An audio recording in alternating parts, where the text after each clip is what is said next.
Buenos días. También nos acompaña Francisco Sánchez de University of Florida de Estados Unidos, a Valesca Roncoso de la Universidad Nacional de La Plata y a Juan Martins de la Universidad Nacional de Pilar en Paraguay. Muchas gracias a ustedes por acompañarnos el día de hoy.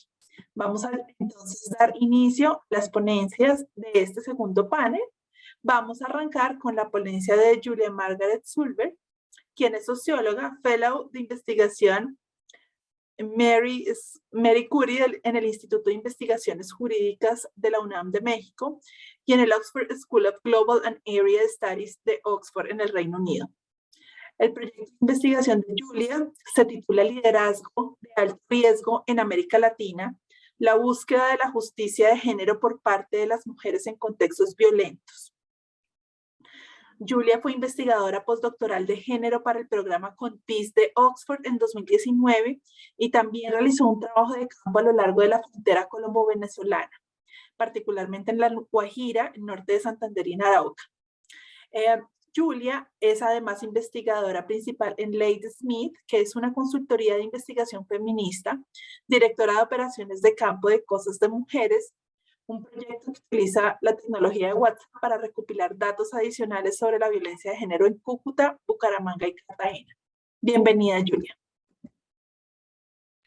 Gracias, y Silvia. Vamos a presentar conjuntamente con Alejandra, entonces no sé si Perfecto. quieres dar su perfil también. Claro que sí, voy a presentar a Alejandra.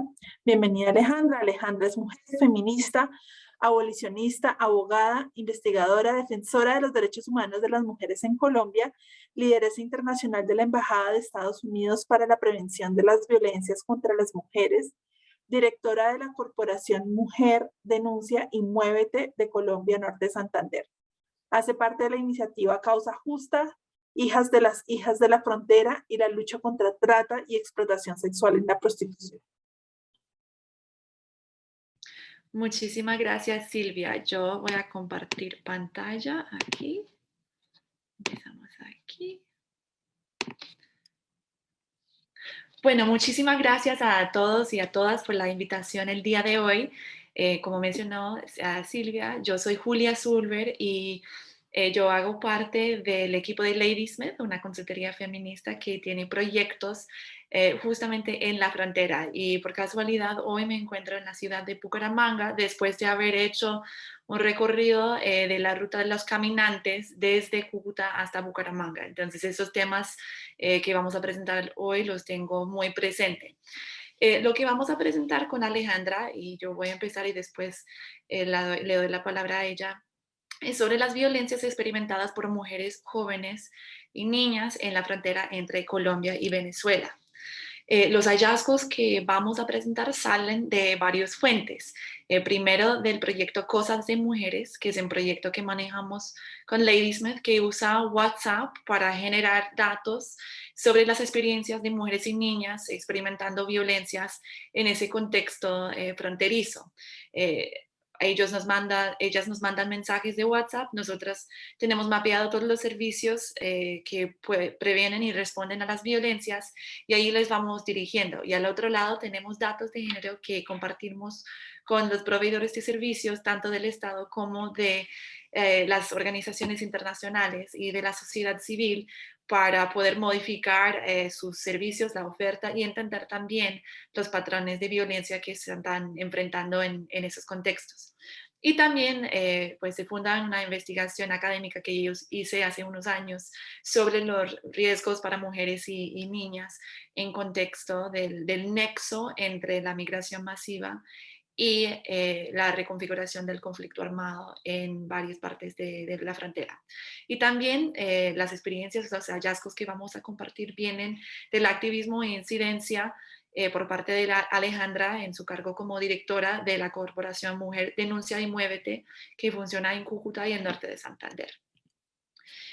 Para empezar rápidamente, pues quería explicar un poquito el contexto de la frontera entre Colombia y Venezuela. Para muchos acá me imagino que no es nada nuevo, pero entiendo que como que es una conferencia con panelistas internacionales, vale la pena destacar un poquito qué está pasando en ese nexo entre, como dije, el crimen organizado y la reconfiguración del conflicto y la migración masiva. Aquí una foto que yo saqué hace unos meses en una trocha en La Parada, que es uno de los cruces informales entre Venezuela y Colombia.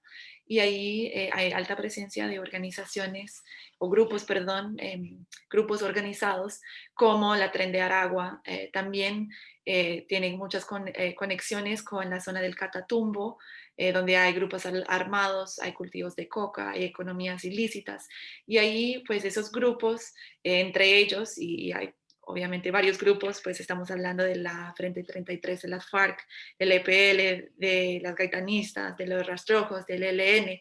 Ahí hay mucho enfrentamiento por territorio, control de las trochas, las vías ilícitas y también del cultivo de coca. Y ahí sabemos que hay riesgos específicos para mujeres.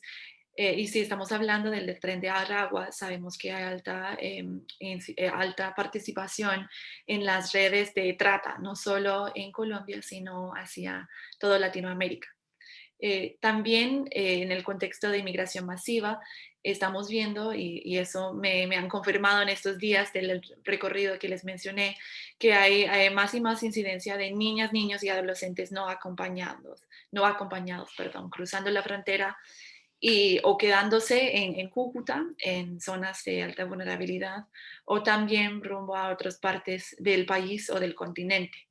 Ellas y ellos viven en condiciones vulnerables, muchas veces sin alojamiento, sin documentos, sin información sobre sus derechos y expuestos en las calles y las carreteras. También en La Parada, pues donde saqué esa foto, sabemos que, como mencioné, hay mucho reclutamiento para redes de trata.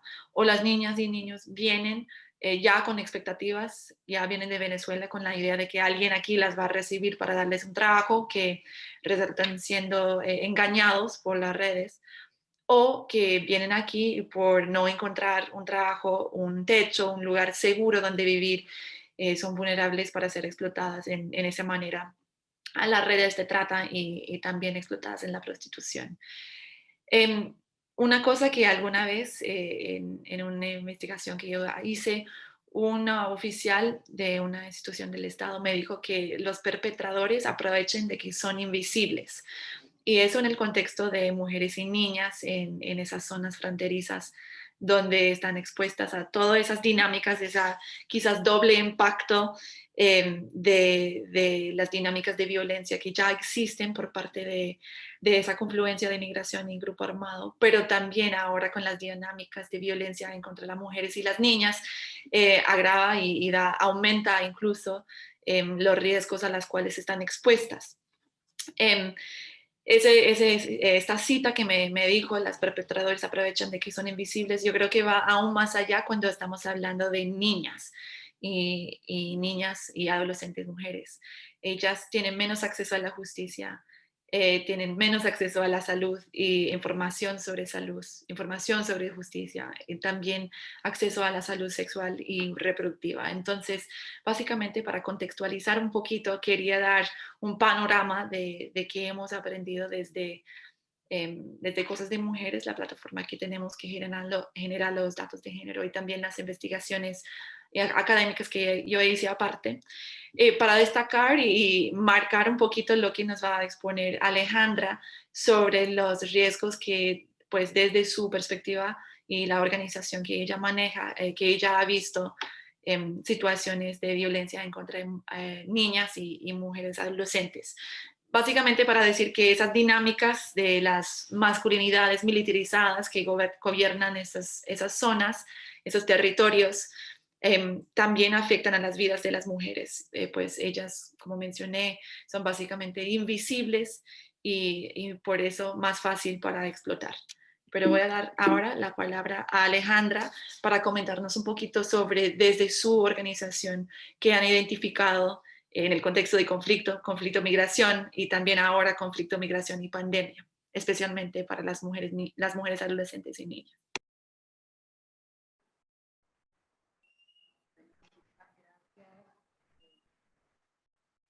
Bienvenidas a todas y a todos. Paso, muchísimas gracias a la Universidad del Rosario. El día de hoy quisiera presentar a nuestra organización.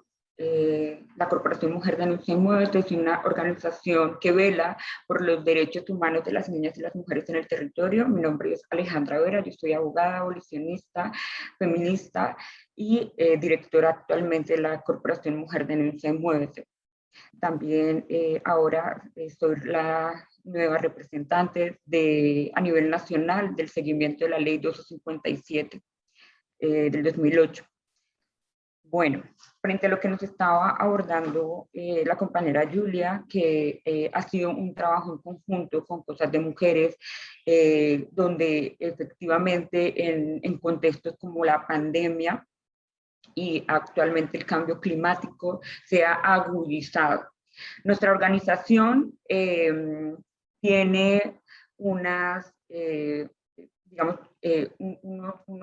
aportes importantes para entender, ¿no? Entender un poquito qué es lo que pasa en el territorio de la frontera en contextos de conflicto armado y migración.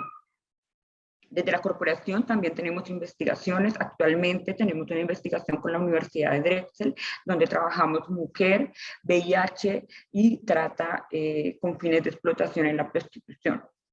Si bien es cierto, en el territorio colombiano, la trata y la explotación en la prostitución es un delito, entender un poco el fenómeno que en este momento es un flagelo para nuestras niñas y mujeres, especialmente las más vulnerables, que son, como lo mencionó nuestra compañera Julia, las niñas. Nos preocupa mucho precisamente, ¿no? Que son invisibles, que son, digamos, como la población perfecta para las bandas criminales, y finalmente el Estado las tiene totalmente abandonadas, invisibilizadas. Tenemos un Estado colombiano totalmente negacionista. La institucionalidad para nosotras ha sido evidente que no se está cumpliendo, ¿no?, con los ordenamientos internacionales, no se está cumpliendo con las leyes, no se les está haciendo un seguimiento para el tema de la protección.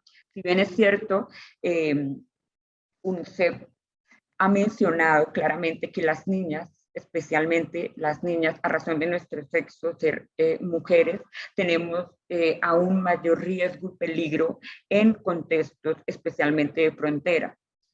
Hay que hablar un poquito de los tipos de violencia. Si bien es cierto, se reconocen unas violencias como es la violencia sexual, como es la violencia psicológica, etcétera, etcétera. Pero en este momento y en territorios fronterizos, las recomendaciones frente a todo este abordaje que hemos tenido desde las organizaciones civiles es como los máximos de violencia, y estoy hablando de la prostitución y el feminicidio, ¿no? En Norte de Santander actualmente somos el departamento número 1 donde las mujeres están siendo asesinadas, y nos preocupa mucho porque hay dos contextos que hemos podido identificar en estas investigaciones. Uno, son mujeres migrantes que están siendo prostituidas. Dos, son mujeres migrantes que han sido contagiadas por VIH. Fíjense cómo este fenómeno no solamente afecta a la población en general, sino seguimos en un continuo de violencia frente a lo que es ser mujer, y cómo las organizaciones no han logrado darle la eliminación a estas formas de violencia. Nos preocupa mucho las cantidades masivas que están llegando de niñas no acompañadas, llegan a los territorios, en las trochas. Si bien se ha mencionado, no hay un control por parte de la autoridad, está controlado totalmente por las bandas organizadas, los grupos criminales. ¿Cómo estas niñas llegan a estos sectores de alto riesgo? ¿Sí? Uno, están en el matrimonio servil para estos hombres muy adultos, ¿sí? Niñas de 11, 12. Hay que entender un poquito en esta lógica que el tema de que en Venezuela hay un fenómeno que ya hemos logrado identificar, y es como las niñas a partir de los 8 años ya se consideran mujeres adultas. Entonces, fíjense Fíjense, entender un poquito esta lógica y la vulneración de los derechos humanos. Una niña de 11 años ya se considera una adulta, ya es una mujer que si está en un embarazo, bastante lo hemos mencionado en el sistema de salud, la violencia sexual es un delito en menor de 14 años, el Código Penal lo menciona, pero fíjense cómo se normaliza cuando es una niña migrante, cuando es una niña que llega a un servicio de salud, donde se debe identificar inmediatamente el delito y inmediatamente informársele y activar toda una ruta de protección. No, la niña continúa y se llega a término, llega muchas veces o con el proxeneta. En este momento, ¿cuál es la lectura? Familias completamente explotando las niñas, ¿sí? Familias, padres, madres, hermanos, donde son los proxenetas, se están lucrando y se comercializa de los cuerpos de las niñas en la frontera. La niña se ha vuelto un instrumento, un objeto total para generar ingresos a través del cuerpo con la venta, a través de la prostitución, a través de estas nuevas formas de esclavitud. La lectura que se debe tener es la esclavitud moderna maquillada en actualmente la OnlyFans, la webcam, que es lo que actualmente, de hecho, en días anteriores lograron rescatar varias mujeres, entre esas niñas que estaban totalmente encerradas, ¿no? Produciendo contenido pornográfico. Para entender un poquito qué es lo que está pasando desde el feminismo y entender desde la perspectiva enfocada en derechos humanos de las niñas y las mujeres, se ha logrado entender que este fenómeno se da precisamente porque los hombres, la sociedad está criada con la pornografía.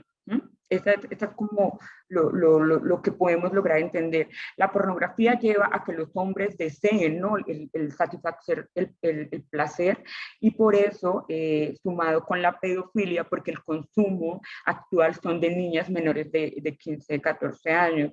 Entonces, fíjense cómo se fragmenta la sociedad, cómo se fragmenta. Ahora, dentro de la explotación en la prostitución tenemos varias preocupaciones. Niñas con embarazos producto de la prostitución. Violencia sexual sistemática, porque cuando una niña menor de 14 años está generando ingresos a través de esta esclavitud, de esta explotación, donde no hay protección ni siquiera. No estamos hablando de la pandemia, no estamos hablando del tapabocas, estamos hablando de una protección real. La niña queda en embarazo, no se queda en embarazo. Los altos índices de VIH, ayer en el día de VIH lo hacíamos aún más fuerte. Embarazos no deseados. No hay acceso a la interrupción voluntaria del embarazo frente a esas violencias sexuales. Además, no hay una total información, ni hay acceso a la justicia, no hay acceso a las rutas de atención, no hay acceso a la protección. Realmente la puerta en la frontera está totalmente abierta para que el delito se ejecute, se erradique pues en los cuerpos de las niñas y las mujeres sin ningún control. Es por eso que hemos hecho el llamado a la cooperación internacional, hacemos un llamado constantemente a la Procuraduría, quien es la que conoce constantemente los casos de las niñas violentadas. Las niñas, muchas de ellas han estado en protección por las entidades competentes que deben garantizar, pero fíjense que es una acción con daño, porque finalmente estas niñas son nuevamente enviadas a estos hogares donde las explotan, o a estos hombres proxenetas, entre comillas, parejas de ellas, y siguen en el continuo violencia sexual, explotación en la prostitución, y casos que hemos tenido. O sea, la red de trata las saca del país sin pasar absolutamente nada. Y no estamos hablando de casos aislados, estamos hablando de casos, muchos casos que están pasando en la frontera, y que el gobierno nacional, el Estado y los gobiernos no están focalizando ni entendiendo qué es lo que está pasando. Ahora, entendemos que la zona de frontera hay muchísimo conflicto, hay muchas organizaciones, hay muchos grupos armados y demás, y eso lo entendemos. Pero ¿quién nos va a garantizar la protección de las niñas? Vamos a continuar permitiendo que sigan llegando estas niñas no acompañadas, y vamos a continuar que ellas sigan en este flagelo, sigan siendo comercializadas, sigan siendo explotadas, sigan en la prostitución. Tenemos casos de niñas que llevan más de 4 o 5 años, niñas de 12, 13, 15 años que fueron captadas, fueron víctimas de trata, llegan a Cúcuta, acá las explotan, acá las someten a todas las formas de violencia, las embarazan, las contagian de enfermedades y infecciones de transmisión sexual. Pasan 4 años, la niña se convierte en mayor de edad y el Estado colombiano y los funcionarios nos dicen, no vamos a hacer absolutamente nada porque ya eres mayor de edad. Entonces, esa es la reflexión que le dejamos y la lectura frente a lo que está pasando en la frontera. Muchas gracias. Muchísimas gracias, Alejandra, por tu intervención y por darnos esta perspectiva tan difícil de la situación de las niñas en la frontera. Ahora vamos a hacer lo siguiente a las personas que están como participantes y también a las personas que están siguiendo la transmisión en vivo. Por favor, escriban sus preguntas que al finalizar las presentaciones de los panelistas vamos a realizar una sesión de preguntas y respuestas. Entonces, ustedes pueden seguir diligenciándolas, escribiéndolas, que después las vamos a tener en cuenta. Ahora vamos a darle paso a la presentación de Valesca Troncoso. Muy buenos días, Valesca. Es coordinadora del Centro de Estudios sobre Crimen Organizado Transnacional del Instituto de Relaciones Internacionales de la Universidad Nacional de La Plata. Su formación académica incluye 2 maestrías en estudios internacionales y cursos de perfeccionamiento académico en Estados Unidos, Colombia y Argentina. Actualmente, Valesca es candidata a doctora en la Universidad de Buenos Aires con un proyecto de investigación sobre el crimen organizado en regiones transfronterizas del Cono Sur. Es autora de más de 10 artículos en revistas científicas internacionales, 6 capítulos de libro y cocompiladora de otros 2. Es conferencista en foros internacionales de diferentes países de Latinoamérica. Muchas gracias, Valesca, por aceptar la invitación de participar en este evento de hoy. Muchas gracias a ustedes. Para mí es buenas tardes, para ustedes creo que todavía es buenos días. Les agradezco mucho a la Universidad de Rosario la invitación. Creo que es un tema muy interesante. Hoy en día hay que poner estos temas en la palestra, hay que hablarlos, hay que debatirlos, no los podemos silenciar y eso se agradece infinitamente. Voy a hacer el proceso tecnológico de pasar mi presentación, que siempre es un poquitito... ahí ¿se ve la presentación o veo mi computador? Está viendo tu presentación, pero grande. ¿Así? Y se está viendo como, no se está viendo la función de presentación, sino las diapositivas en PowerPoint con los thumbnails a la izquierda. Perdón. Ahora sí se está viendo perfecto. Tengo problemas con eso. Bueno, como Silvia comentaba, estoy trabajando hace un tiempo en la triple frontera andina, en donde convergen Bolivia, Chile y Perú, y en lo particular comprendo la frontera no como un límite internacional, sino como una región transfronteriza en donde incluye los departamentos bolivianos, peruanos y las regiones chilenas. Por lo tanto, es un espacio transfronterizo bastante amplio, en donde se desarrollan una serie de fenómenos que están vinculados al crimen organizado, están vinculados también a una serie de problemas derivados de las políticas públicas del Estado chileno, que no se ha hecho cargo del crimen organizado, ni tampoco, por ejemplo, de los migrantes. Por lo tanto, el título era Migrar en el desierto, porque creo que tengo la obligación y el deber, como mujer chilena, de poder poner un tema muy relevante hoy en día, que es el cuestionamiento a la calidad de ser humano del migrante, a la calidad de mujer en Chile, absolutamente cuestionados. Entonces, mi presentación va a vincular crimen organizado y esta situación de los inmigrantes criminalizados y la invisibilización que se pretende dar a las mujeres e incluso volver a la prehistoria, en donde deberíamos perder el voto femenino. ¿Sí? Entonces, para comenzar, voy a también seguir, igual que las compañeras, un derrotero que parte por aspectos contextuales, también para un poco presentar esta triple frontera que es mucho menos conocida que las fronteras, ¿no es cierto?, en Argentina, Brasil, Paraguay y también de Venezuela. La crisis migratoria que existe hoy día en la frontera norte, y no como algo de contingencia, sino como un proceso de larga duración. Y también el tráfico de niños y niñas migrantes desde Chile hasta Estados Unidos. ¿Sí? Entonces, para iniciar, acá quiero marcar algunos puntos y también mostrarles un poco que esto es mi frontera, esta es nuestra frontera norte.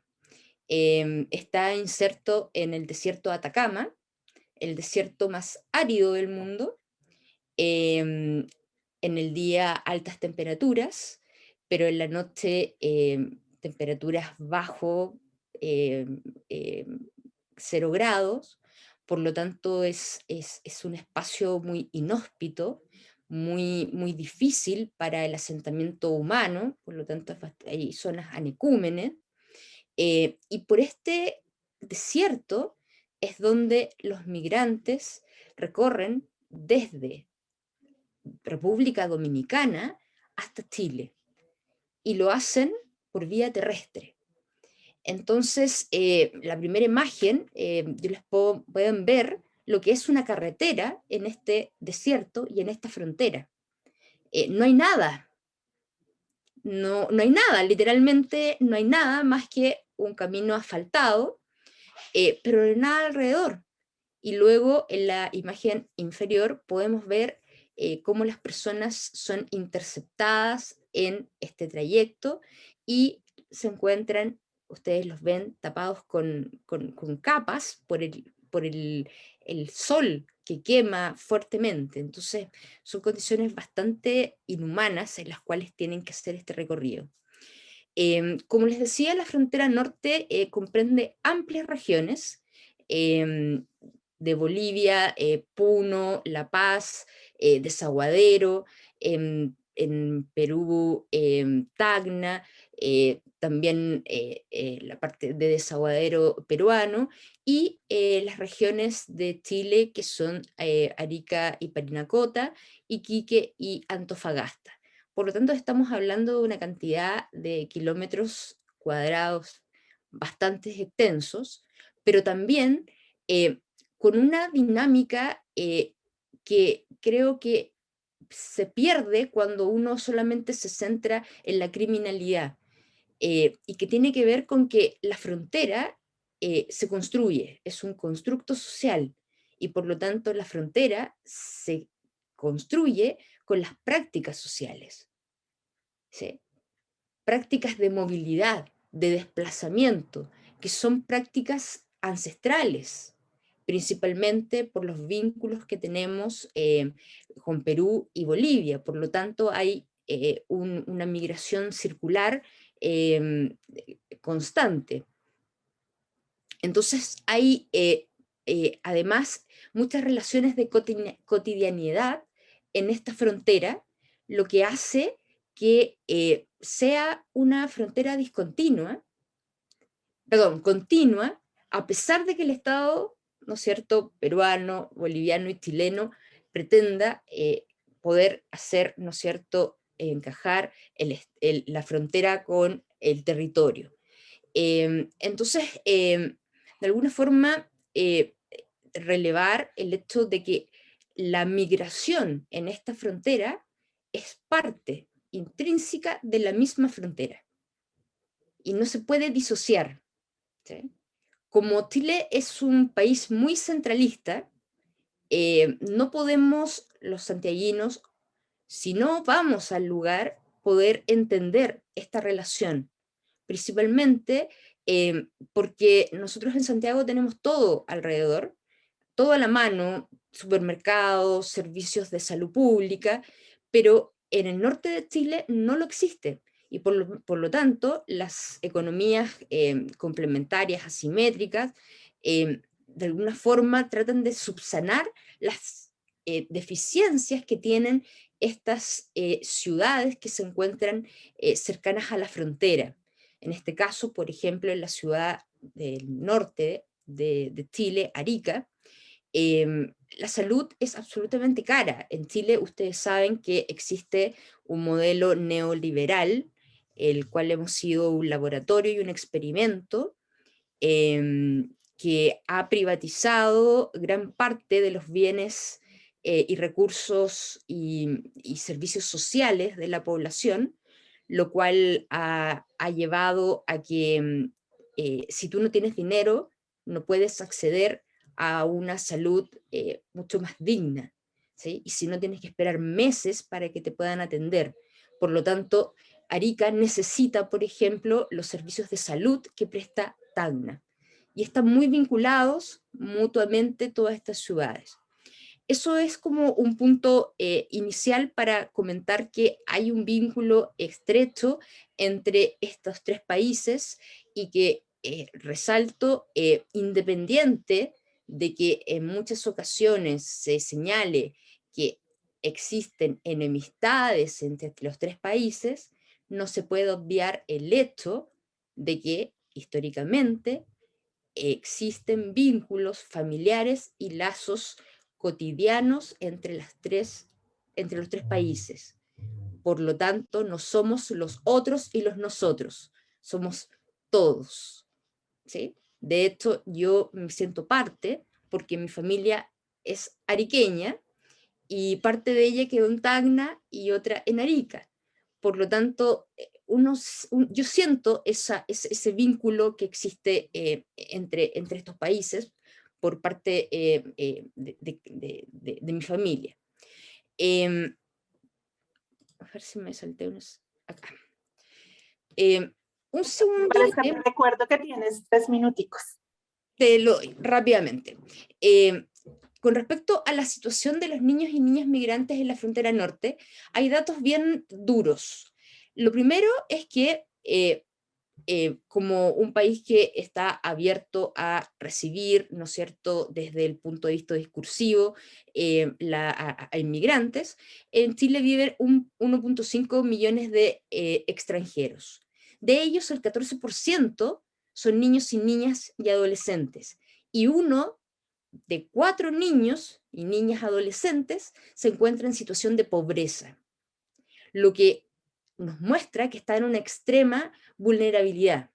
Y esto se debe principalmente porque hay una ausencia de políticas públicas. Estas políticas públicas no han logrado una integración social, ni tampoco un apoyo económico para la población migrante. La población migrante llega a Chile y tiene que vivir en hacinamiento. En una habitación viven 20 personas. Hay una precarización absoluta de la vida y el grupo etario de los niños y niñas y adolescentes se encuentra en la mayor vulnerabilidad. La política migratoria chilena en realidad no ha tenido mayores avances, excepto en los últimos meses, que ha sido por organismos internacionales, por lo que ha facilitado una migración ordenada, segura y responsable, aumentos de los flujos migratorios, desde Colombia, Cuba, Haití, República Dominicana y Venezuela, pero el gobierno de Sebastián Piñera se ha centrado, más que en centrarse en esta migración ordenada, segura y responsable, se ha centrado en controlar, seleccionar, restringir la movilidad de los migrantes. Y esto ha traído como consecuencia que las personas que ven a Chile como un oasis busquen mejores condiciones de vida, pero en el trayecto han cambiado las condiciones en las cuales, especialmente la población venezolana, necesita como documentaciones para poder ingresar al país, y eso significa que quedan en la frontera y no pueden ingresar a Chile, pero tampoco pueden volver a su país. Entonces, frente a la gran cantidad de personas que están en la frontera intentando entrar al territorio nacional, ha llevado a la militarización de la frontera norte, buscando ciertos resquicios. Primero, una militarización que era por el crimen organizado, y luego, producto de la pandemia, se extendió también a la migración.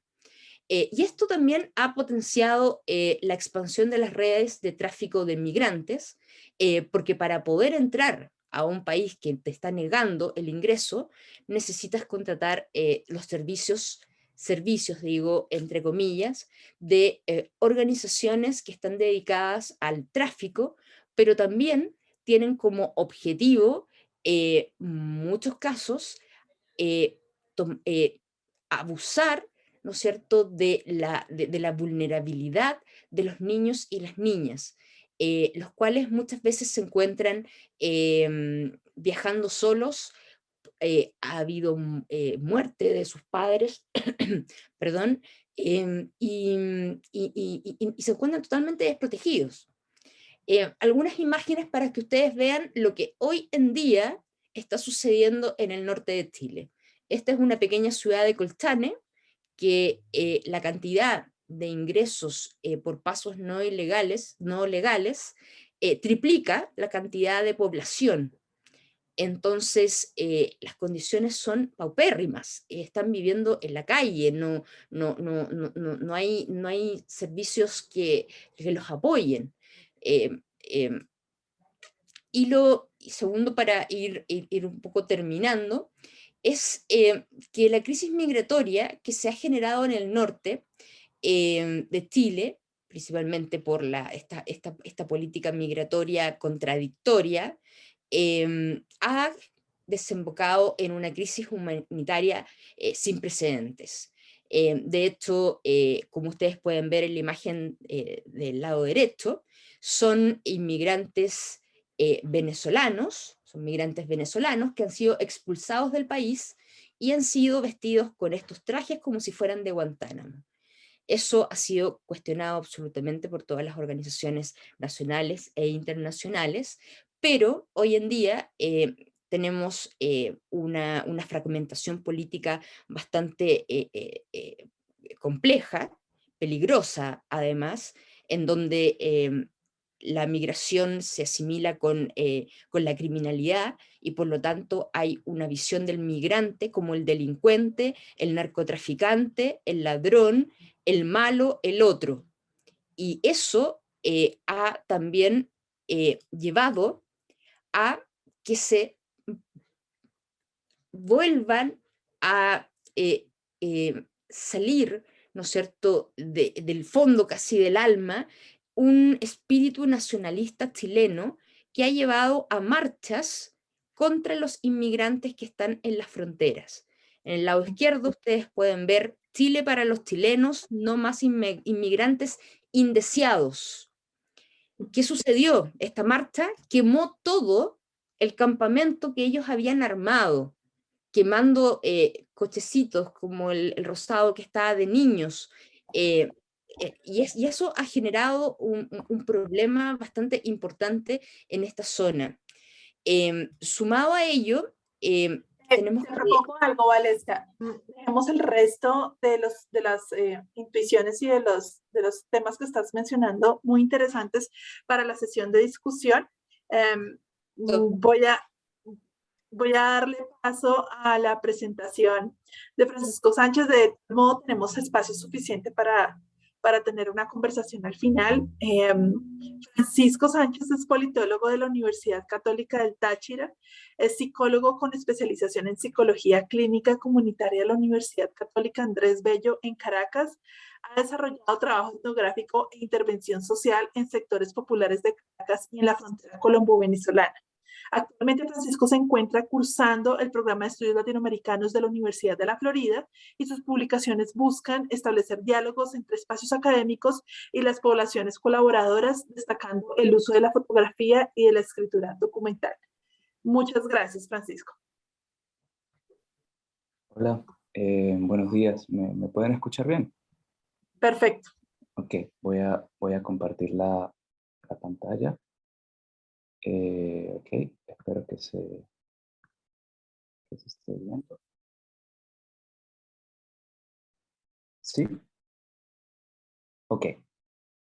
Bueno, muchísimas gracias a todas las personas que están presentes en el panel para la discusión.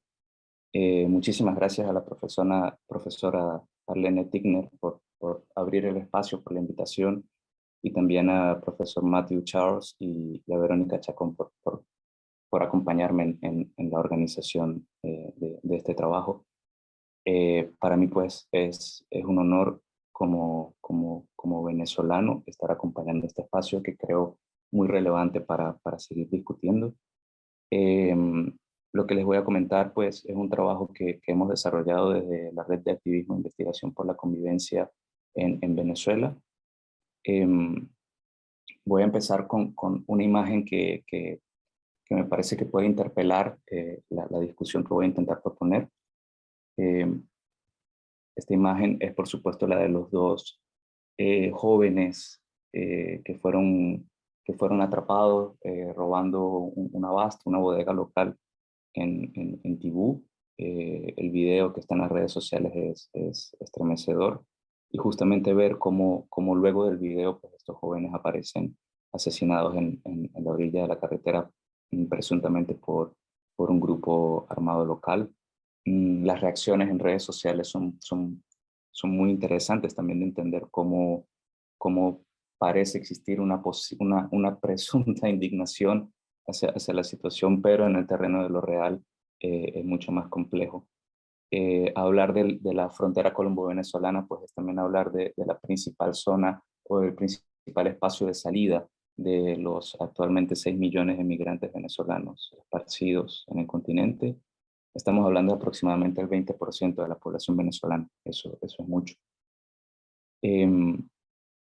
La idea fundamental que voy a intentar trabajar en esta breve presentación es entender que si bien la frontera ha sido tratada en la literatura y en muchos trabajos como un espacio de alivio para los grupos armados, desde mi acercamiento etnográfico, ese efecto frontera es paradójico en la población. Voy a intentar verlo no desde los grupos armados, sino desde la población que está padeciendo la rigurosidad de distintos órdenes territoriales.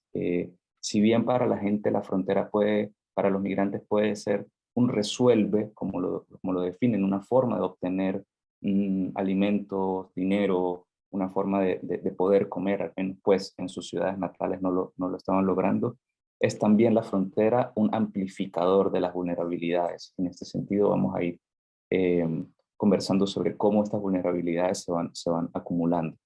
Una pequeña nota metodológica sobre lo que les voy a comentar acá. No es secreto para nadie que la obtención de datos en Venezuela es muy compleja, muy difícil. Aproximadamente desde 2014 se dejaron de publicar datos oficiales en cuanto a homicidios. Nuestro último censo fue antes del 2012, entonces tenemos un blackout informativo importante. Los datos que les voy a presentar pues provienen del Anuario de Mortalidad del Ministerio del Poder Popular para la Salud, del Observatorio Venezolano de Seguridad Ciudadana, de una iniciativa que es una de las pocas iniciativas que está mostrando el comportamiento de los homicidios en Venezuela, que se llama Monitor de Víctimas. Es una iniciativa que está llevando una organización social llamada Caracas Mi Convive y un medio de comunicación, Runrunas. También algunos datos de medicina legal y forense colombiana. Parte de esta conversación pues está publicada en este texto que se llama Juventudes Vulnerables, trayectorias truncadas por la violencia armada y sexual en Venezuela. Publicamos junto con Verónica Subillaga y Andrea Chacón. Y justamente un libro que vamos a felizmente publicar con la Universidad de Rosario, que se llama La muerte nuestra de cada día, violencia armada y políticas de seguridad en Venezuela. De allí pues, provienen los datos. Otro aspecto metodológico importante es que yo he venido haciendo levantamiento etnográfico en la frontera aproximadamente desde 2017 y continúo con este trabajo, principalmente entre San Antonio de Táchira y La Parada, Villa del Rosario, y el Amparo del estado Apure y el departamento de Arauca. He estado participando en las dinámicas de contrabando de mercancías, principalmente mercancías que se supone son lícitas, pero bajo estos controles la ley también se modifica. Y he estado siguiendo esas mercancías hasta sus destinos finales, como Caracas, por ejemplo, donde van a venderse los alimentos. También contamos con los registros participativos y hay un registro fotográfico que he venido intentando construir a partir de eso. Es importante pues hacer alusión a la idea de la fronterización predatoria. Muy bien lo han mencionado las excelentes ponencias anteriores. La frontera es una construcción que se va elaborando y lo que venimos observando desde la frontera colombo-venezolana es cómo esta construcción que se está haciendo actualmente de la frontera, que viene cambiando, al menos desde 2016 en adelante, con la confrontación tan importante que existen entre los modelos políticos venezolanos y colombianos, está generando unas dinámicas locales que no eran las dinámicas habituales para las personas. Hay una transformación del hábitus de la población local fronteriza y esto tiene que ver con esta hostilidad que existe en el discurso político y también con la importante masa de migrantes que llega a la zona fronteriza, que se tienen que insertar en unas dinámicas que no son sus dinámicas habituales. Por ejemplo, en esta imagen vemos cómo se está pasando gasolina colombiana al lado venezolano para venderla en Venezuela, cosa que no era habitual. El contrabando de gasolina iba en la otra dirección, era de Venezuela a Colombia, y ahora se ha revertido. ¿Cómo podemos entender estos cambios? Pues para las personas son experiencias que pueden rozar con lo traumático. Para entender un poco qué hablamos cuando hablamos de qué estamos hablando cuando hablamos del migrante venezolano, uno de los aspectos importantes hay que entender la gran informalización de la economía venezolana con controles cambiarios y con la devaluación e inflación de la moneda. Eso fue originando que, por ejemplo, el valor del estudio y el valor del trabajo se perdiera. Es decir, el trabajo formal pierde su valor en la traducción hacia el salario mínimo. Y como último dato, de último censo que tenemos, observamos acá cómo la percepción de salarios para las personas con estudios y la percepción de salarios para las personas sin estudios fueron acercándose. Esto se traduce en que para la población joven, las alternativas y las políticas sociales estaban ausentes y siguieron estando ausentes.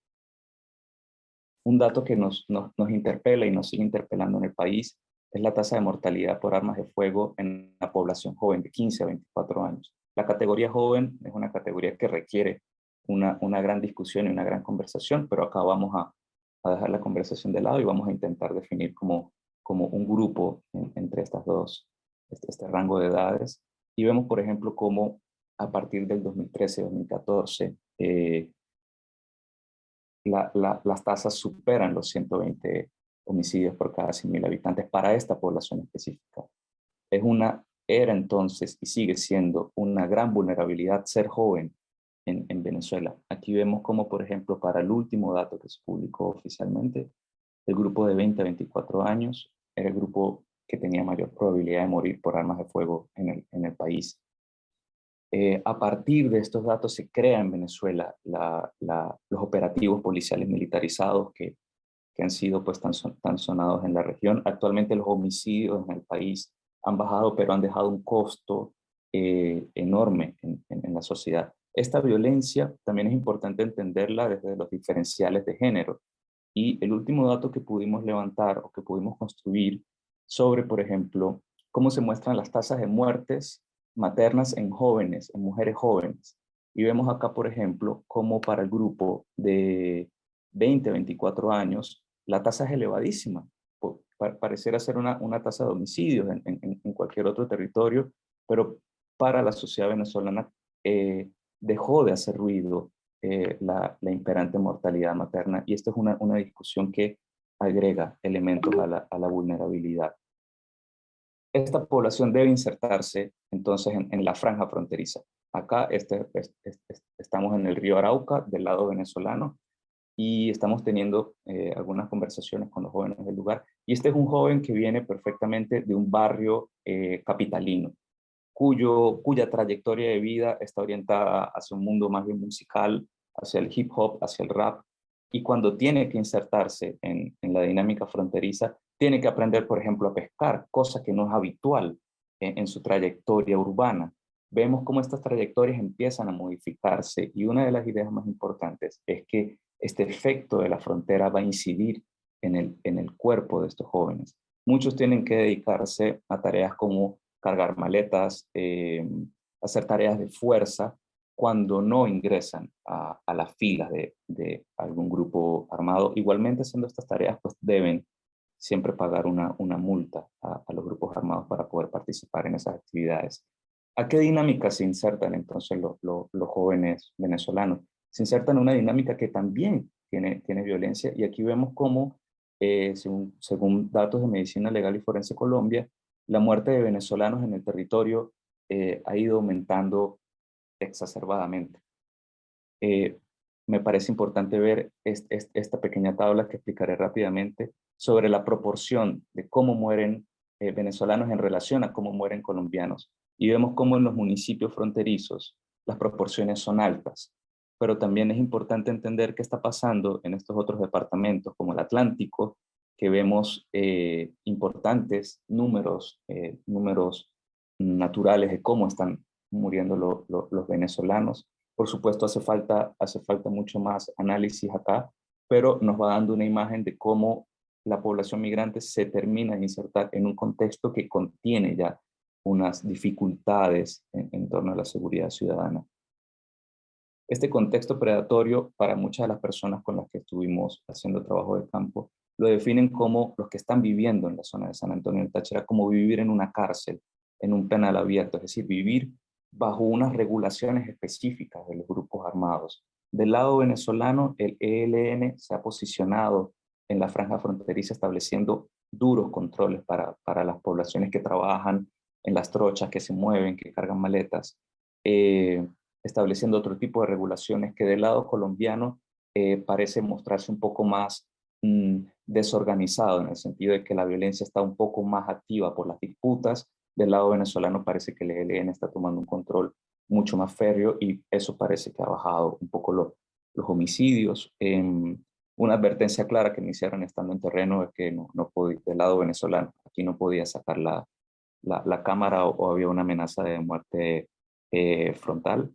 Eso incide en las dificultades de poder registrar esta situación. Y uno de los trocheros pues me comentaba como que se hace lo del día, solamente hace lo del día, hace algo para comer el día, pero eso es suficiente como para no regresar a su ciudad natal. Ese es el nivel de vulnerabilidad que estamos hablando. Te quedan 2 minutos, Francisco. Gracias, perfecto. Bueno, para terminar de definir esta idea de una fronterización predatoria, estamos en presencia de un contexto desorganizado, posiblemente del lado colombiano, con el resurgimiento de algunos grupos, con el aumento de las plantaciones de coca que se están extendiendo también al lado venezolano, pero del lado venezolano encontramos un contexto de colusión, en donde los actores armados, principalmente el ELN, tienen relaciones inmediatas con las Fuerzas Armadas o con actores locales armados del Estado venezolano. Con esto no quiero decir que el ELN está en una fraternidad con todo el Estado venezolano. Creo que la mirada local es muy importante. La doble discriminación que sufren los migrantes, no solo del lado colombiano, sino también del lado venezolano, porque cuando llegan al territorio como Táchira, como Apure, como Zulia, son rechazados por las poblaciones locales. Entonces tienen que confrontarse a unas dobles discriminaciones que los terminan de vulnerar mucho más. Los terrenos públicos terminan privatizados por estos distintos órdenes locales. Las trochas parecen funcionar como pequeñas parcelas privadas. El rol punitivo del Estado es muy importante, criminalizando el migrante, Y una de las personas nos decía que lo que veía era que existía una guerra de micrófonos entre los centros de poder. Bogotá y Caracas se mantienen en una guerra de micrófonos que no ayuda a poder mejorar la situación de los migrantes en la frontera y de la población en general. Esto me parece uno de las, ya para cerrar, de los puntos más importantes que las personas nos comentan en terreno, es notar la ausencia del brazo social del Estado, principalmente del lado venezolano, del cual me atrevo a hablar, la importante presencia militar, pero la ausencia de otras alternativas para poder transformar estas trayectorias que se están viendo modificadas por la imperante violencia y la ausencia de medios de vida. Muchísimas gracias. A ti, Francisco, muchas gracias por tu exposición. Y vamos a dar paso a la última exposición del panel 2 de la mañana. Es la exposición de Juan Alberto Martins Molas, quien es máster en Criminología, Política Criminal y Seguridad en la Universidad de Barcelona, España. Es profesor investigador de la Universidad Nacional de Pilar e INESIP Paraguay, profesor de Criminología de la Universidad Nacional de Canindeyú, Unicán, Curuguati, Paraguay. También es miembro de la Sociedad de Criminología Latinoamericana, SOCLA, y del grupo de trabajo CLACSO, Violencias, Políticas de Seguridad y Resistencias. Muchas gracias, Juan Alberto, por acompañarnos hoy. Muchísimas gracias, y el desafío siempre es la síntesis, así es que iré a la presentación de manera directa. Antes quiero agradecer a la Universidad del Rosario por este espacio y la oportunidad de que colegas e investigadores de distintos puntos de la región podamos estar discutiendo un tema de absoluta relevancia y por sobre todo que quedan invisibilizados en algunas ocasiones, ¿no? Del que me voy a ocupar, conforme a la invitación que me había hecho la universidad y el soporte de Matt, a quien agradezco por los recordatorios, es el análisis de la frontera paraguayo-brasileña. Aquí ustedes ven Brasil, ¿no? Y es en esta zona donde dice Brasil, en la parte de la derecha, donde existe una ciudad, Pedro Juan Caballero, al otro lado su ciudad gemela, Ponta Pona, ya en el lado brasileño, a unos 300 kilómetros al norte de la triple frontera paraguayo, brasileña y argentina, que es la zona que vengo estudiando desde el 2013-2014, pero en este caso me quiero ocupar específicamente del análisis de la participación de jóvenes en contextos de violencia y grupos criminales y cuáles son las proyecciones de vida que tienen estos jóvenes que ocupan y trabajan en estos espacios territoriales, ¿no? El enfoque con el que abordo la temática es el criminológico, trato de incluir trayectorias de vida y la recolección de información, producción más que nada de información está mediada por presencias en los territorios, es por tanto un enfoque etnográfico que incluye conversaciones, entrevistas, participación de actividades y contacto permanente a través de distintos medios con las personas que vienen colaborando con la producción de información y el entendimiento de esta zona, ¿no? Con la pandemia hay un enfoque un poco que ha ido produciéndose en los últimos años. Creo que una de las colegas también hablaba de la producción de información por medios telemáticos. El WhatsApp, a partir de la pandemia, se ha constituido como un elemento central para recoger información y eso creo que es una potencialidad que podemos seguir usando en trabajos, en contextos de violencia. El escenario en el cual se da, un ratito.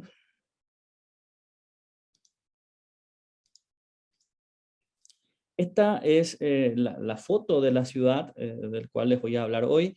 Los gusanitos que se ven como en el medio es justo la línea de frontera, a que comúnmente se le llama Tierra de Nadie, y de un lado se ve Ponta Pona, Brasil, y del otro lado se ve Pedro Juan Caballero. Como ustedes pueden visualizar, es solo una unidad socioeconómica, geográfica, en el que la interacción es permanente y esta visión clásica de la frontera como límite no tiene ningún sentido aquí, ¿no? Y por sobre todo, este escenario está mediado por la gran producción de marihuana Es un mercado criminal floreciente, es un mercado criminal en el que interactúan varios actores, ¿no?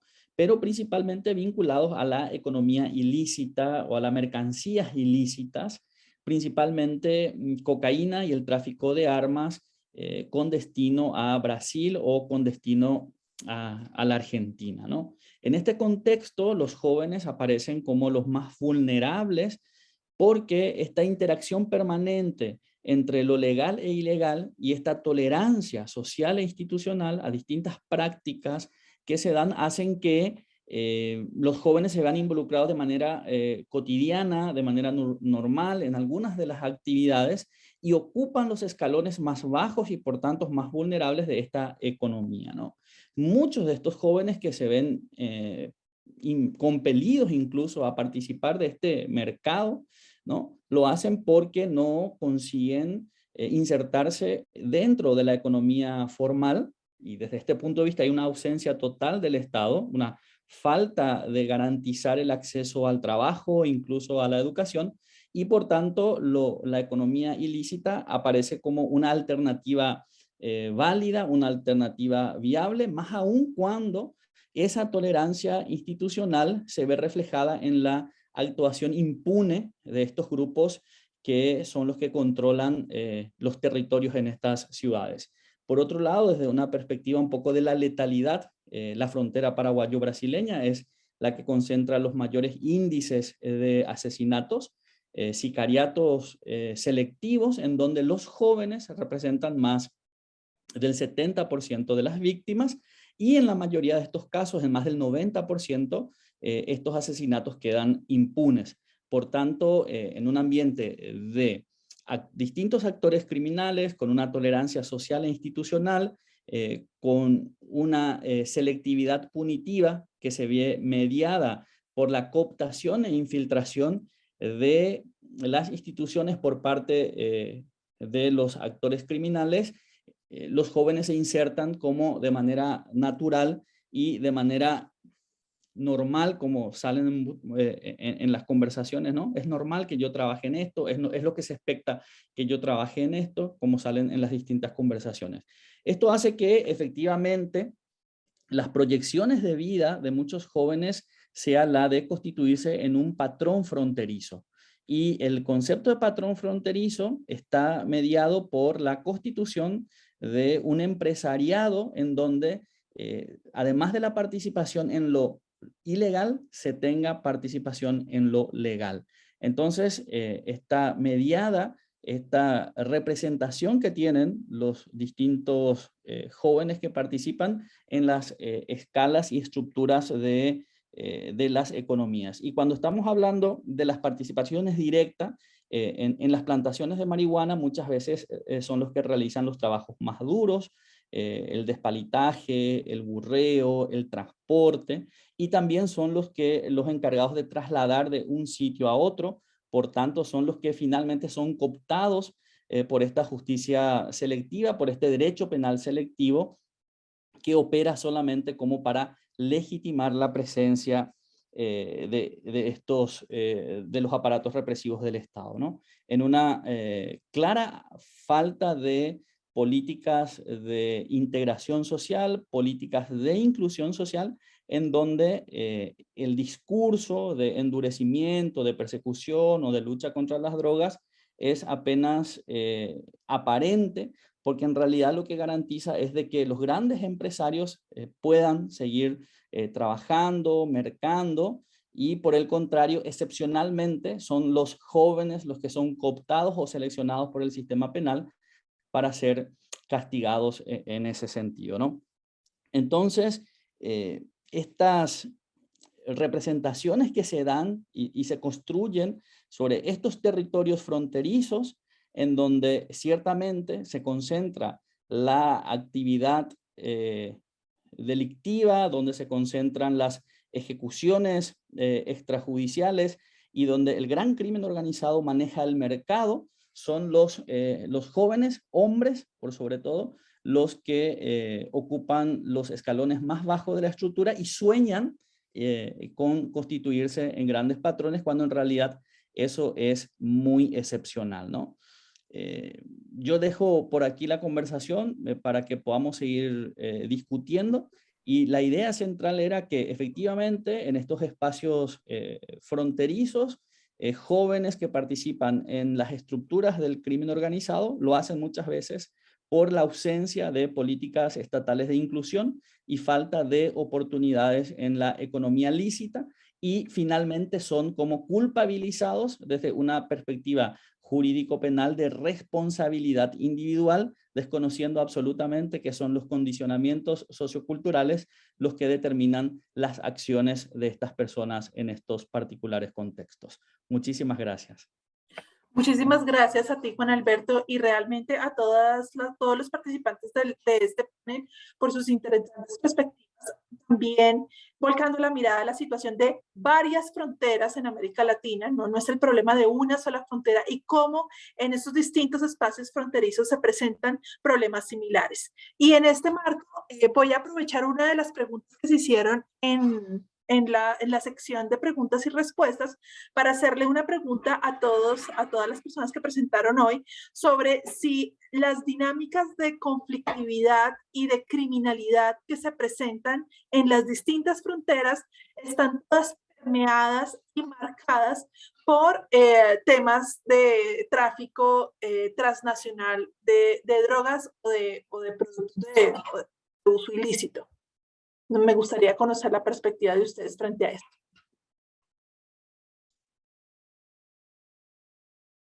¿Puede empezar en Valesca? Acá me acabo de conectar. Sí, ahora sí. ¿Me escucha, no? ¿Sí? Bueno, efectivamente, como decía Juan, sí hay una fuerte presencia de crimen organizado en las zonas de frontera, que es innegable, que también marca mucho la dinámica en la cual se desarrollan las sociedades, no solamente a nivel de ciudades, sino que de grandes ciudades, sino que también a nivel de las comunidades locales, los cuales va trastocando un poco la forma de la cual se van relacionando. Creo que hoy en día las organizaciones criminales tienen la capacidad de poder cooptar a niños y niñas y mujeres también que se encuentran en situaciones de vulnerabilidad. No olvidemos, por ejemplo, en el caso de Bolivia, jóvenes, mujeres que se encuentran absolutamente desprotegidas, se encuentran en condiciones económicas muy complejas, no tienen dinero, y por lo tanto se les paga para que puedan introducir drogas a Chile, puedan introducir drogas a Argentina, y eso va generando un círculo vicioso de alguna forma, pero que uno lo ve quizás como por el narcotráfico, pero también lo ve, si uno lo ve como la mujer, como el ser humano, están vulnerando absolutamente todos tus derechos, porque no hay conciencia. De hecho, hay investigaciones en las cuales se ha investigado, se ha preguntado, se les ha indagado que si tienen conciencia de lo que ellas están haciendo, y no la tienen, no tienen esa conciencia de lo que están haciendo, solamente lo ven como un medio para poder tener un recurso económico para poder subsistir, pero no hay una conciencia de la misma vulnerabilidad en la cual están insertas. Entonces creo que es necesario por parte de los gobiernos, no solamente acciones individuales, creo que acá la cooperación entre los países y principalmente los que compartimos fronteras es fundamental. Em, eh, eh, Hoy en día las organizaciones criminales se adaptan a todos los contextos, no hay pandemia para ellos, nada de eso, y las personas mucho más vulnerables evidentemente van a sufrir mucho más, ¿no es cierto?, porque también hay desprotección del gobierno, no hay políticas que las puedan proteger. En el caso de Chile, muchas veces se habla de los indeseables, entonces criminalizar, como decía también Juan, como decía también el otro colega que hablaba anteriormente, no es la solución, no es la solución, porque si vemos las cárceles, los que están dentro de las cárceles son, por ejemplo, en el caso de Chile, chilenos, y en menor medida extranjeros. Entonces hay evidencia empírica que comprueba que migrantes criminales no es la relación de alguna forma fija, ¿no es cierto? Muchas gracias, Valesca. Julia o Alejandra o Francisco o Juan Alberto, ¿quisieran mencionar algo sobre ese punto? En el caso de la Yo- frontera, perdón Alejandra, en el caso de la frontera paraguayo-brasileña se inserta dentro de la ruta del tráfico de producción, en primer lugar, de la marihuana y tráfico de cocaína con destino a Brasil, con destino a los puertos de Buenos Aires o Montevideo. Valesca conoce esa situación usando la hidrovía muchas veces y toda esa estructura lícita que es contaminada para que finalmente esto llegue, ¿no? Y el gran actor regulador en los últimos años ha sido el primer comando de la capital, el PCC, el gran grupo criminal brasileño que se ha extendido en los distintos países.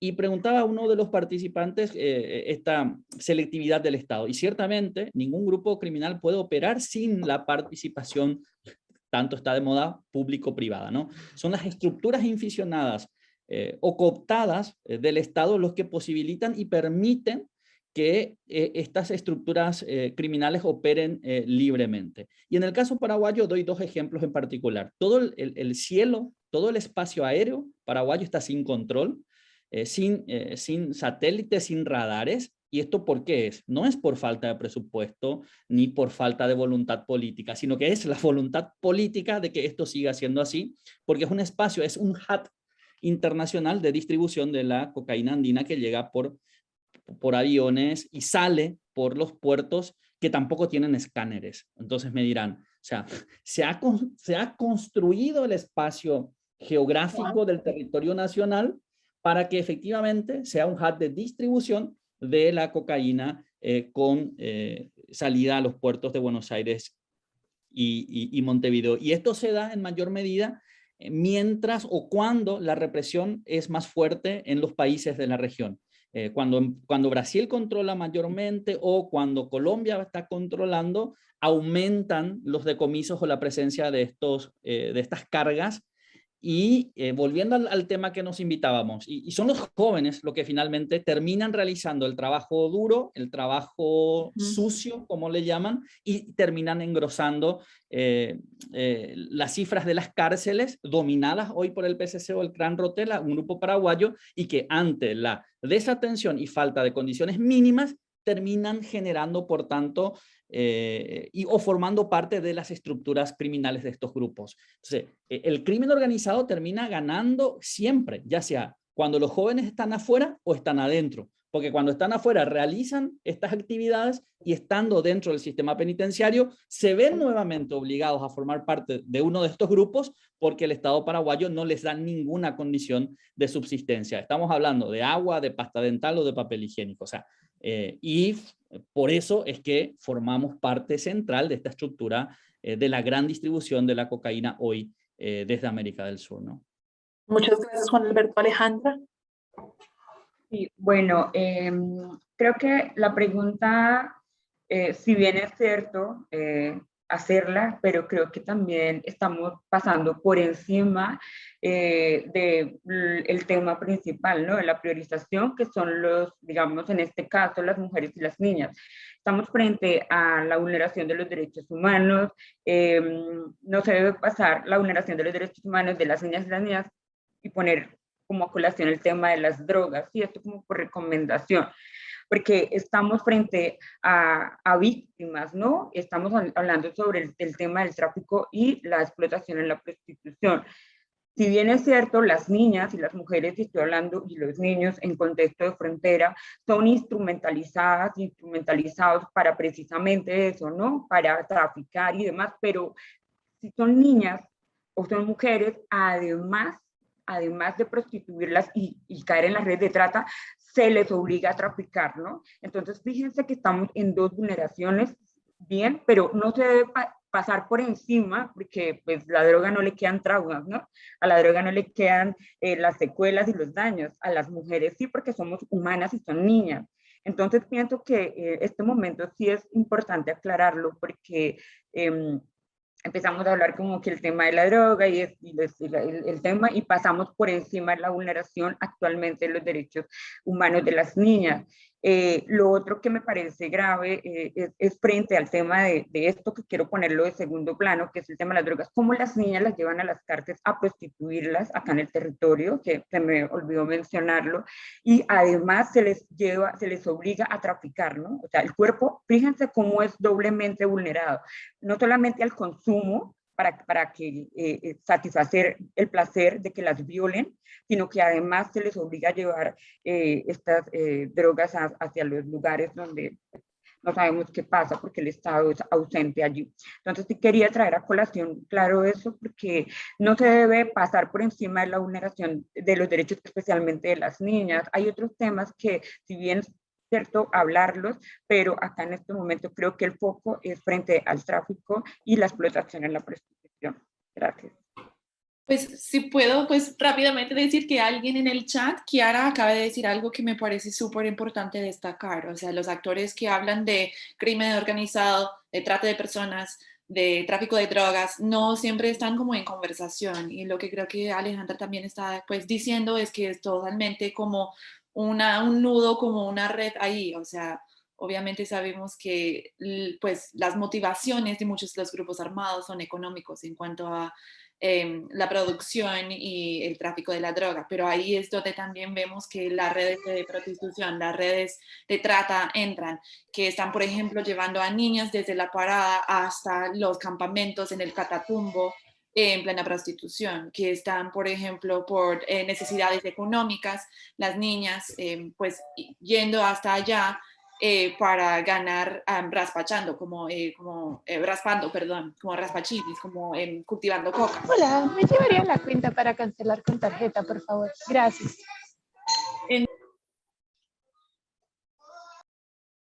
Bueno, creo que es algo, es como pensar también, es como en esas problemáticas de la droga y el crimen organizado, pensar dónde es que caben o que se invisibilizan las historias y las experiencias de mujeres y niñas dentro de ese mundo que normalmente se piensan como violencia contra mujer y después droga como cosas distintas, pero pensar en esas cruces y esos puntos de encuentro. Y esas interrelaciones. Voy a retomar varias de las preguntas que se han realizado en el chat en relación al rol de las instituciones estatales del Estado en la promoción o prevención o mitigación de estas dinámicas de vulneración de los derechos de los jóvenes y de los niños y las niñas en las fronteras. Una persona quiere saber sobre qué pasó con la política marco de convivencia y seguridad ciudadana en Colombia, cuyo objetivo era la prevención de los comportamientos contrarios a la convivencia y de delitos. O sea, ¿qué ha pasado con esa política en el marco de toda esta vulneración de derechos que ustedes muestran? Y asimismo, en particular la presentación de Juan Alberto Martins, un participante, Jaime, preguntaba sobre por qué se habla de represión de parte del Estado. O sea, ¿qué es lo que hace el Estado que constituye actos de represión y cómo podemos, digamos, observar o cómo podríamos pensar en otro tipo de intervención estatal que no constituyera represión? Si quieres, Juan Alberto, y también invito a Francisco a participar de esta conversación. Partiendo del concepto de represión, tal vez no me expresé bien. En el caso de los menores de 14 años, son personas en especial protección conforme a los convenios internacionales, ¿no? Entonces, estamos hablando de niños que participan de acciones ilegales, de estructuras criminales, por inacción y por falta de garantía de sus derechos.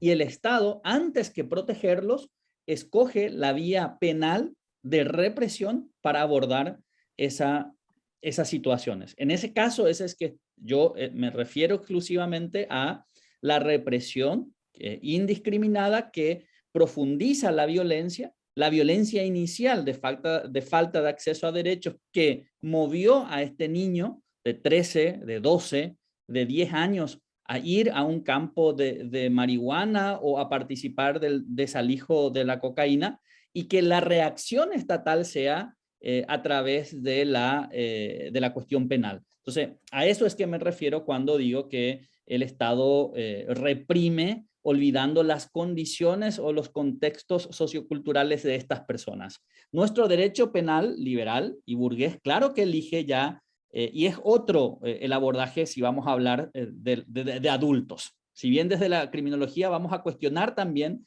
las condiciones y esta racionalidad individual de producción de los delitos, pero en el caso de los menores de 14 años en especial, protección, vamos a estar refiriéndonos con esos conceptos, ¿no? Lo mismo podemos hacer hasta los 18, que es en el caso en el que Paraguay se adquiere la mayoría de edad, entre 14 y 17, el nivel de participación y de abordaje interinstitucional creo que es también y debería ser absolutamente diferente. Incluso en los marcos penales que rigen aquí, me imagino que en gran parte de América Latina también, la pena máxima establecida para los adolescentes o los menores es de 8 años de privación de libertad, y debe ser la última alternativa, debiendo preferenciarse otro tipo de instituciones de integración social, ¿no? Que lastimosamente en la práctica no se da.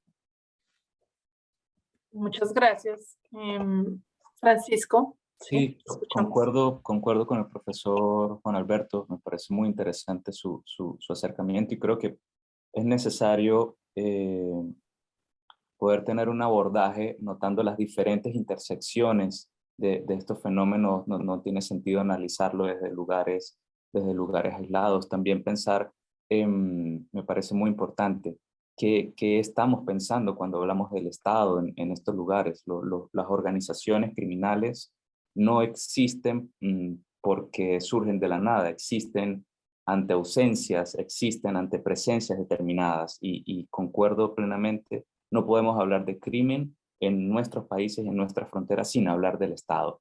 Eso es muy importante, pero también lo que nos dice el dato etnográfico es que hay que ser muy cuidadosos cuando hablamos de crimen, porque en muchos lugares de San Antonio del Táchira, por ejemplo, antes de la entrada del ELN, se decía en los medios de comunicación sobre la presencia de los paramilitares, de los grupos paramilitares. Muchas veces encontrábamos que eran pequeños grupos que se decían ser miembros de grandes agrupaciones para infligir algún tipo de miedo en la población, pero no tenían necesariamente vínculos con estructuras tan grandes.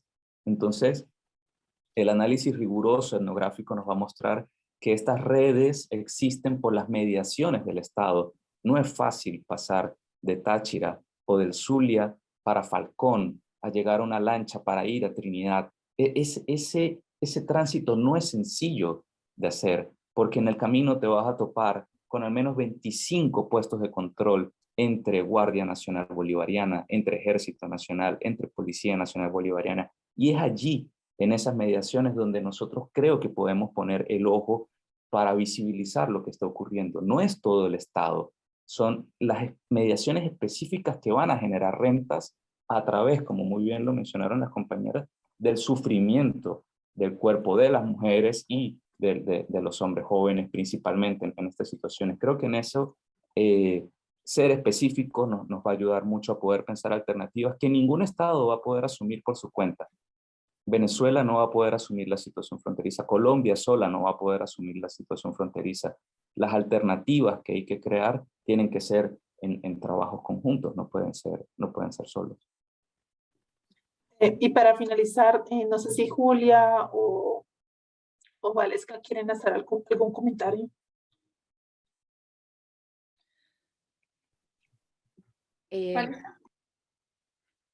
Sí, bueno, yo coincido con Julia y Alejandra que efectivamente, y yo también lo dije en algún momento, se tiende a disociar el crimen organizado de los seres humanos.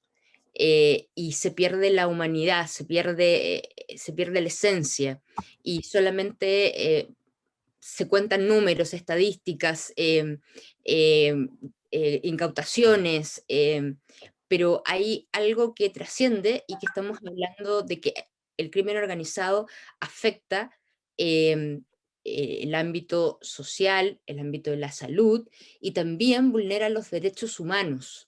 Y en eso no podemos obviarlo. De hecho, ya la securitización de las fronteras, la securitización de la migración, es una violación a los derechos humanos. Y por lo tanto, cuando nosotros hablamos de crimen organizado, entendemos que el tráfico de niños y niñas es una manifestación del crimen organizado, y por lo tanto se aborda también de esa forma. No lo vemos tan desagregado, porque entendemos que son víctimas, son niñas, son mujeres, son jóvenes que son engañadas en general.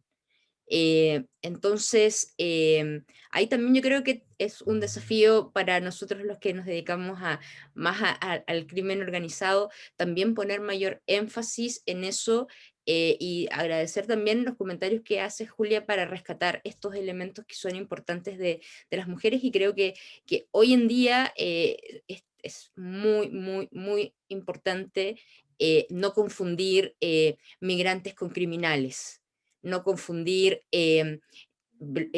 con una migración segura con zanjas. No estamos en la prehistoria, ya no vivimos en esa época, sino que hoy hay otras formas de poder cooperar y poder trabajar en conjunto con países que están viviendo crisis humanitarias. Eso me gustaría agregar. Mil gracias. Julieta, ¿querías decir algo? Pues no, yo creo que Valesca ya lo descartó muy bien, gracias. Bueno, muchísimas gracias a nuestros participantes en este interesante panel. Los invito a todos los participantes y a los asistentes para que por favor se conecten ahora a las 2 de la tarde en el panel número 3, que es sobre juventud y justicia en América Latina, para continuar con las excelentes exposiciones que nos han acompañado el día de hoy. Nuevamente, muchas gracias a todos y a todas por su participación, y nos vemos en la tarde.